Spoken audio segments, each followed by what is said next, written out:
guys, it's Kathryn again, and this is going to be my review for Switched at Birth, Season 3, Episode 7, and this episode was called, what was it called? Memory is Your Image of Perfection. And this was a pretty big game changer episode, I gotta say, for a lot of the storylines. I mean, there was a lot of stuff in here, a lot of really big game changers that I really liked in this episode. And the other thing that I liked was that the Regina plot actually got interesting. It was no longer boring or anything. You know, I enjoyed that about all the plots in this episode. Definitely a really good episode, and also probably one of the most shocking episodes of Switched at Birth, you know, we've had. And I definitely think that was great from the show. I really enjoyed that. So let's just get to the episode. We're first going to talk about, of course, John and Kathryn, because they're essentially our main focus right now.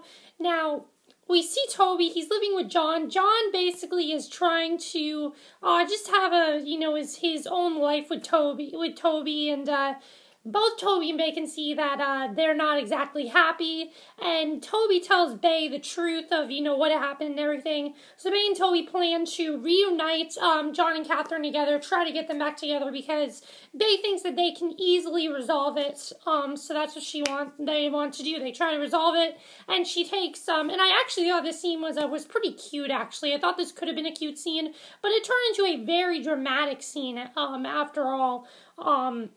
Because what happens is, Bay suggests to Kathryn that they should go for a girls' night out. Now, Kathryn likes the idea. She's thinking, bring a bunch of people around. Now, the only complaint about this episode was that there was no Renzo.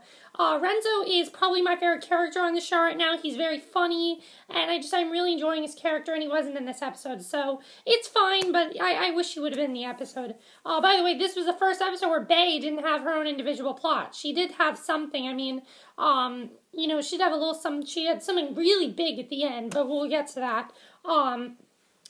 But what ends up happening is they take them there, and they both go to the ice cream parlor. Now, this was a very big thing for them, because they used to come there when they were young. But Kathryn remembers it differently than John does.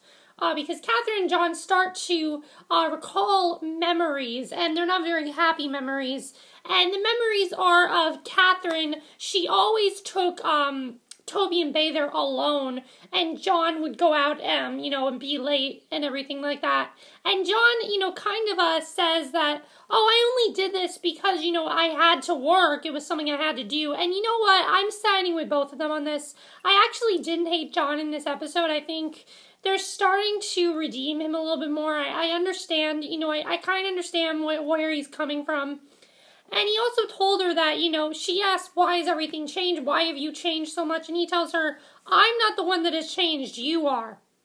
And I actually thought that is very true. I mean, part of that is due to Renzo. Renzo got her to think differently. Renzo got her to just think more for herself. And I think Renzo is a person who really changed a lot for Kathryn. That's one of the reasons I love Renzo's character, because without him, this Kathryn and John storyline would not be as interesting as it is. And Kathryn really takes what he says to heart. But then something else really big happens, because Toby and Bay, they're out at the arcade, because they sent them there. And Bay was trying to work the arcade machine, but all of a sudden she could no longer move her fingers. And this was when things got really intense. And I thought this would actually bring John and Kathryn together. But then I thought, you know what, that's too simple. It's not going to work out that way. It turns out that Bay has a serious hand condition. She cannot use her right hand. It's severely, they're severed at the moment, but they will be okay in a couple months. But the biggest thing is that Bay cannot use it for drawing or anything like that. We're not really sure if she's going to be able to. And that's really sad, because Bay, drawing is her passion. And if Bay can't do it, then it's going to be really sad to see her, not have that passion.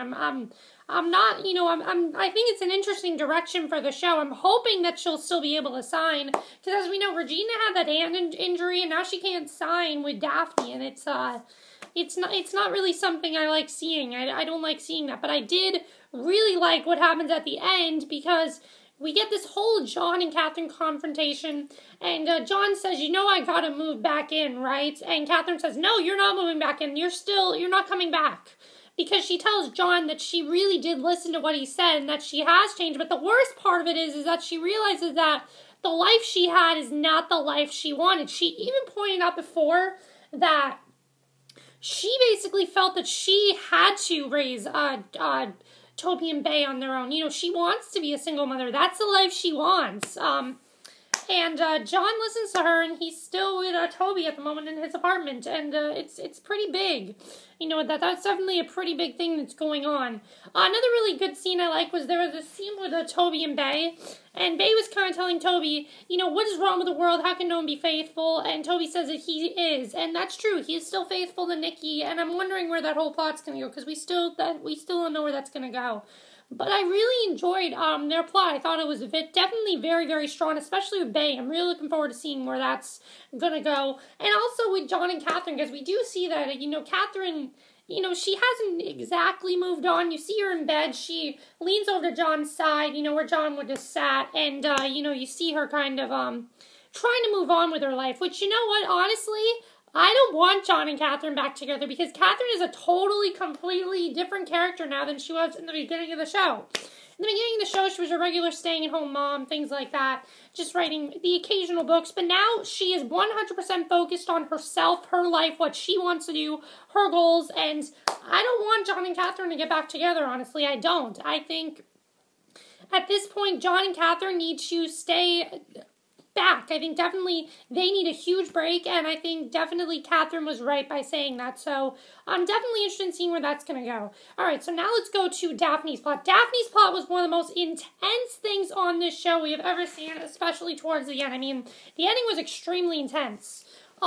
Basically what happens is she's still trying to fix things with Sharee, because this was the Sharee episode.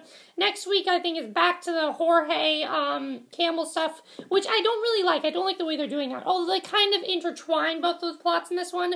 We did not see Jorge or Campbell. Also, no Tank in the episode with Bay, which honestly, he did not need to be there, so I'm not surprised he wasn't in the episode, but it wasn't really addressed why he wasn't, you know, it wasn't addressed why he wasn't there or anything. I was very surprised that we didn't get anything from Tank and Bay, but I guess we will next week. So Daphne's plot was basically, she sees Sharee at school, and her mother comes home furious because Sharee forgot to make her bed, and it's in front of the whole school and everything. You can see that Sharee is being picked on for this, and Sharee goes home. Daphne is very, very concerned about her at this point, because she's very concerned about what's happening to Sharee, things like that. So she kind of has a sneaky plan. I thought this was a very good plan, but I knew it was not going to turn out right because of the way, Sharee's mother is. You know, sometimes she's, as we heard Sharee said, sometimes she's up, sometimes she's down. And we got to see both sides of that in this episode, which I really love seeing. I thought that was definitely really, really good. I really like seeing both sides of that. That was definitely one of the best parts. So then we see basically that she makes this plan with the doctor who, you know, she's working with, and he's kind of upset with her because she's flirting with both Jorge and Campbell, and he says she's there to work, she's not there to flirt with them, and she says it's not her fault or anything like that, so I do like that that's continuing, but her plan is that she is going to make, Sharee's mother thinks she is there for a flu shot, to get Sharee a flu shot, and just to sign some papers. As soon as Sharee's mother and the doctor go, you see Sharee's mother all going wacky and nuts, and, you know, you see her going nuts about everything, and once she finds out what she's actually there for. Now, you know, it's pretty crazy, and Sharee knew what she was there for, because Daphne had told her about this. It's pretty big, you know, what happened here, because Sharee's mother's like, let's go, come on, we're out of here, and as soon as they leave, we get the biggest part of the episode, biggest twist of the episode. I think definitely this was one of the biggest things, is Daphne comes into the room, and the doctor has been stabbed. Yes, she stabbed him. Sharee's mother stabbed him. And she's by far the craziest woman on the show. She's just batshit crazy. She needs professional help, and it's crazy. So Daphne called the paramedics. He's okay. Luckily, he's at the hospital now. He's okay. She talks to Regina about it, and Regina tells her that Sharee's mother needs serious, serious help, and that she needs to go to Sharee needs to go into a foster home, and they need to get Sharee's mother into a rehabilitation center. So that's basically where that went. I'm interested in seeing where that's going to go. I'm hoping they continue it next week, but I don't think they will. I'm really looking forward to next week's episode, though. So now let's go to the new plot, which was Travis's plot. Now, Travis's plot was actually very interesting. What happened was Melanie saw him, and she saw that he was supposed to go to this college interview, but for some reason he did not show up at this college interview. So she starts to get very suspicious.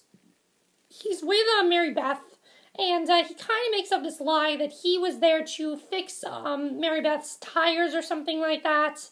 And Mary Beth knows nothing about, then we get a scene with her at the dinner table. And there was some really cute scenes, by the way, with Mary Beth and Travis and Melanie. I thought those were some very cute scenes. But then we get the biggest reveal of all, which is that, the biggest reveal in that plot, which is that basically Mary Beth knew nothing about this. She eventually, Travis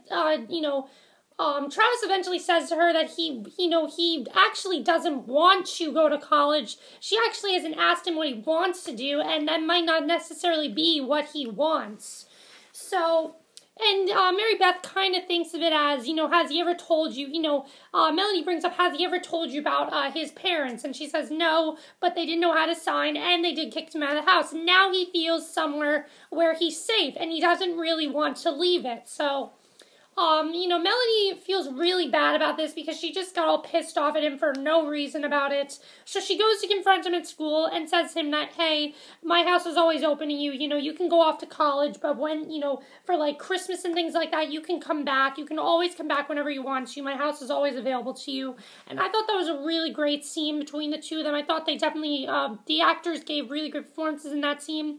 A very cute scene as well. I like the part where he's like, you really want me to leave, don't you? She's like, yeah, I do. I thought that was funny. That plot was really good. I'm definitely interested in seeing where it's going to go. I like that they're trying to kind of wrap up his storyline a little bit. I'm thinking this might be, we might not see him for a while. I'm sure we'll see him again, but not for a while. We'll have to see what else happens there. But I definitely really enjoyed his storyline.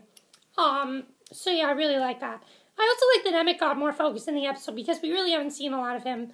And then the last thing to talk about is Regina's plot, which was actually interesting in this episode. It actually was not boring. I enjoyed it in this episode.